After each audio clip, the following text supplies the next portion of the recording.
बता दीजिए। ये जिस तरीके का फ़िलिस्तीन में जो वहाँ की जो जनता गाज़ा में या जाफ़ा में जो जिस तरीके की तबाही वो कर रही है और उसका जो स्केल है, क्या होता है कि जब हम किसी एक तस्वीर को देखते हैं तो उसका एक छोटा-सा फ्रेम होता है। जब हमने इसको इस तरह से बनाने की कोशिश है, पता नहीं कितनी कइयों तस्वीरों का एक मिला हुआ है, तो उससे हमने उस तबाही का जो एक स्केल है, उसको समझने का और लोगों को उसके सामने ले जाने की कोशिश की है।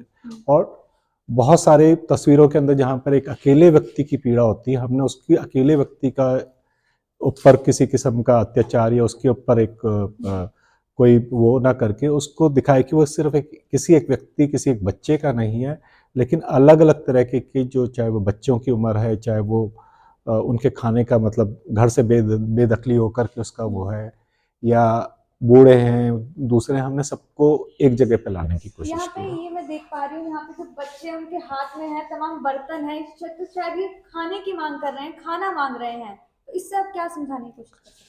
एक्चुअली वहाँ की जो अभी की जो हालत है, सबसे ज़्यादा मार जो है वो बच्चों को और दूसरे उसमें, और इस तस्वीरों में भी ज़्यादातर ये एक इत्तेफाक है कि उसमें ज़्यादातर वो खाना लेती वाली भीड़ के अंदर बच्चों को ही लिया गया है। हो सकता है कि जो जिसने तस्वीर ली हो उसका सिर्फ इतना सा हो कि अ, उसके तस्वीर को देख करके उस युद्ध के खिलाफ एक करुणा जगे, लेकिन उसके अलावा अगर उस तस्वीर को बाकी तस्वीरों के साथ जोड़ते हैं तो वो उसका एक बड़ा पिक्चर को पेश करती हैं। जी।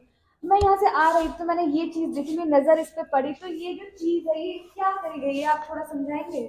अभी अगर ये एक तरीके का हम लोग आर्ट की भाषा में बोलते हैं, जब हम आर्ट करते हैं बेसिकली हम उसकी वास्तविकता को जो जी रहे होते हैं उसको नहीं लेके आ सकते।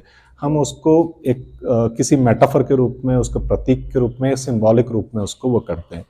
तो अभी अगर आप इस चित्र को एक मतलब अगर आप इसको ईंट मतलब जो नीचे वो है अगर उसको चित्र के रूप में देखो, तो अपने आप के अंदर जिस तरह से लैंड प्लानिंग होती है, और लैंड प्लानिंग के अंदर लोगों के अपने अपने घर होते हैं, और बीच में जो रेत है वो एक तरह के उसका वो सिर्फ अब लैंड प्लान रह गया है, लेकिन उसमें कोई घर नहीं है।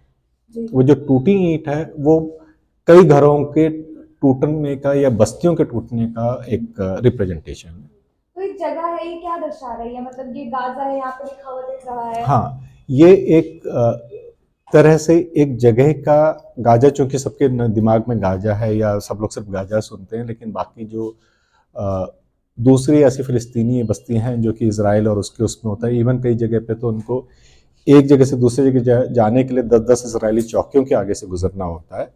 तो ये वह है कि किस तरह से अभी के उसके अंदर पूरी की पूरी बस्तियां या पूरे के पूरे शहर जिसमें फ़िलिस्तीनी लोग रहते थे वो तबाह कर दिए गए। और यहाँ पे जो ये तस्वीर बनाई गई है, जिस तरीके से बच्चे के हाथ में ये दिया गया है और यहाँ पे मिसाइल दिख रही है, तो ये सब चीजें आप इधर बता देंगे?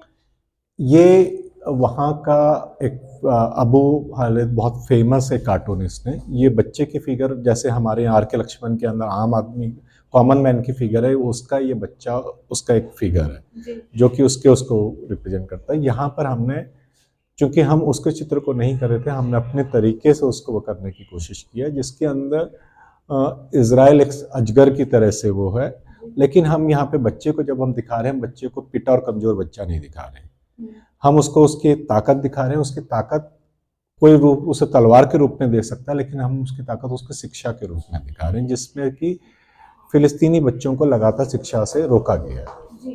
और यहाँ पे आप देख पा रहे होंगे कि यहाँ पे जो है शायद बंद दिखाई दे रहे हैं मुझे, शायद जेल में, तो इसको क्या कहेंगे? ये दोनों ही अलग अलग किस्म का वो है कि एक तरह से किस तरह से मतलब एक युद्ध का जो एक जो भूत है या उसका जो राक्षस है या घोष के रूप के अंदर वो बच्चों को निगलने का वो करा और वो उससे लड़ने की कोशिश की। जी। और हम आगे चलेंगे तो देखेंगे यहाँ पे जो है कुछ लिखा हुआ है, शायद तो आप एक बार पढ़ के बता दीजिए। तकफ्फुल कुछ इस टाइप का कुछ लिखा हुआ है। ये बेसिकली फिलिस्तीनी नारा है। जी। ओके। और यहाँ पे तस्वीर जो आप देख पा रहे होंगे जो फिलिस्तीन का झंडा, और यहाँ पे एक चीज मैंने देखी है कि यहाँ से अगर पूरा पोस्टर ऐसा स्टार्ट हो तो ये मकड़ी शायद बनी हुई है, और फिर यहाँ से स्टार्ट होकर ये यहाँ पे बच्चा है, तो ये एक चीज क्या दर्शाती है?